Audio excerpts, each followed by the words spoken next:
Dyslexia literally means difficulty in reading, also referred to as word blindness or a verbal deficit.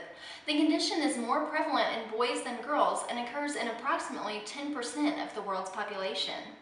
How does dyslexia become diagnosed, you ask? Most often it is recognized by poor performance in school, but poor performance does not mean a person has dyslexia.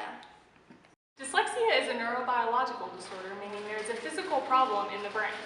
Researchers think that poor connectivity in language areas in the left hemisphere is related to dyslexia. Dyslexia is a language problem at the phoneme level.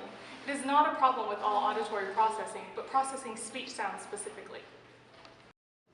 The brain is composed of gray matter and white matter. People with dyslexia generally have less of the two than those without dyslexia. The significance of this is that gray matter is composed of nerve cells and white matter is composed of connective fibers that allow for communication between nerves. Less gray matter results in sound processing issues, and less white matter can lessen the efficiency of communication between nerves within the brain. Symptoms generally change throughout the lifespan of someone with dyslexia.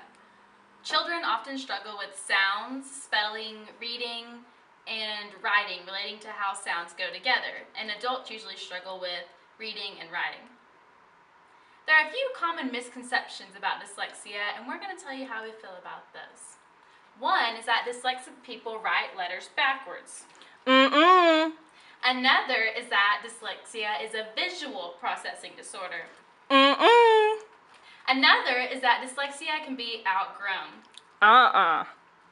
Dyslexia only affects people who speak English.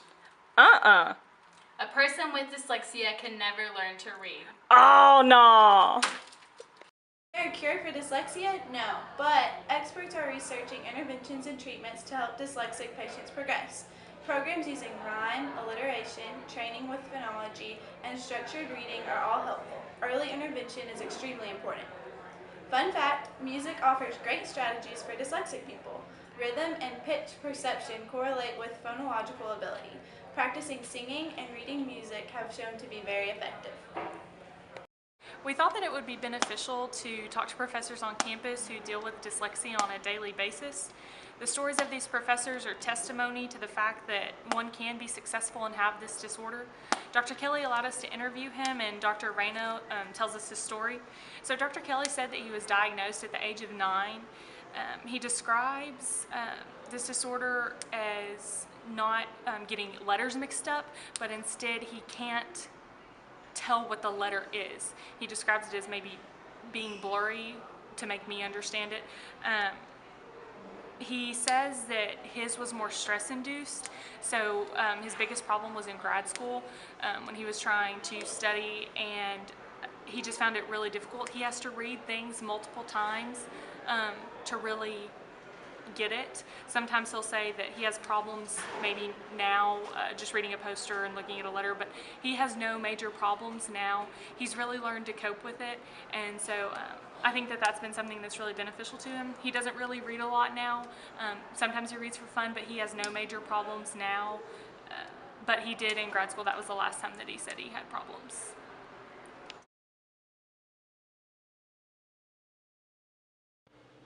Alright, so how I was diagnosed was probably 4th grade by my mother, actually. My mother's a speech therapist, and she's also does special ed. And so it was just because I was making bad grades in my reading and writing, and I was doing like B's backwards and 6s to 9s and stuff like that. And so people always tell you, they always hear this thing about seeing letters backwards. I don't see letters backwards. I just can't recognize what a letter looks like. And so, like, I've written $90 checks instead of $60 checks, and I never know it until someone makes a comment that it looks wrong. But I don't look at it and tell which one is which. And so people always talk about numbers being different. I never see that. And like my golf club, I put a piece of tape on my golf club so I know the 6 from the 9. I know it has a line under it, but depending on where it's at, so that I have to look at the slant, or I just look at the piece of tape on there. Same thing with left and right. I have no concept of which way is left or right. And so I just know the burn mark on my hand is my right hand. I put my watch on my left hand, and I do that every day. But other than, if I'm thinking, I can do it.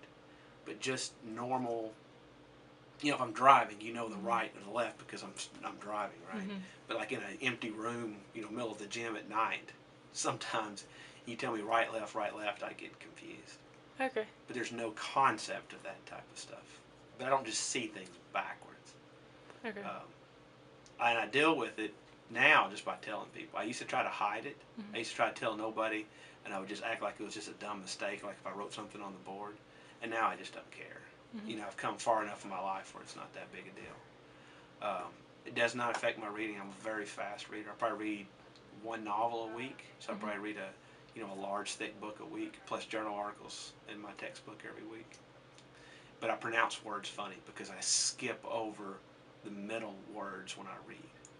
And so I always find myself pronouncing things a little bit different than what they probably should be Okay. as a result of that.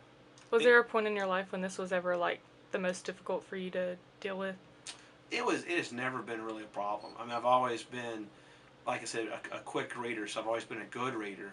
It's never really messed me up. Now, writing has always been a problem, and I'm in a field we write all the time, and so I have to be very careful. And my first drafts are horrible, and so I have to write things very early, and I have to do it several times to make sure I have all those critiques out of the way. And now I used to do that with my emails. It used to take me hours to write emails. And now I just don't care. I do it, I read it, make sure it looks all right. I still get teased because sometimes they're crazy looking. But I just don't have time. Mm-hmm. Okay. Any other questions? I think that's good. Okay.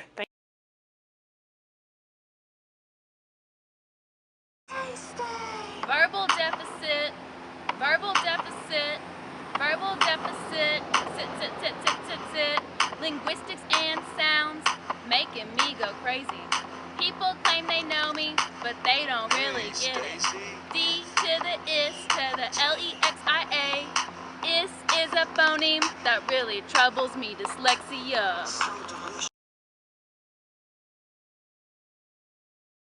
Vietnam Chantel, that can't be treated like clientele, because they say she is. Researchers think that poor connectivity in language areas in the left hemisphere. Why don't you understand? I'm a fast typist, so look at that.